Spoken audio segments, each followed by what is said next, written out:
Hi, I'm Suresh.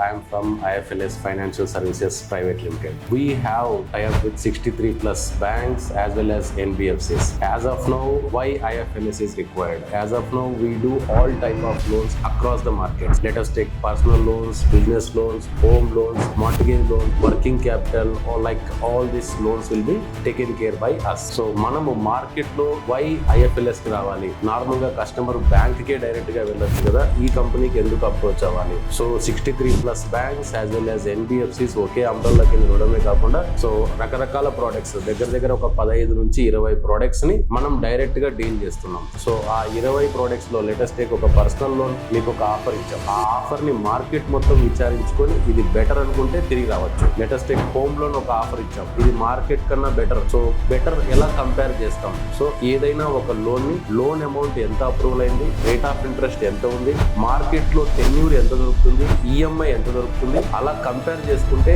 బయట వ్యక్తుల కన్నా మనం ఎలా డిఫరెన్షియేట్ ఉన్నాం. సో ఈ ఆఫర్ ఇవ్వడంలో మార్కెట్ లో కాంపిటేటివ్ అనుకుంటే కస్టమర్ మన దగ్గరికి రావచ్చు, మనకన్నా బెటర్ ఆఫర్ మార్కెట్ లో ఉందనుకుంటే మార్కెట్ లో తీసుకోవచ్చు. సో ఈ రకంగా we're providing all type of loans across India. Thank you. జై హింద్.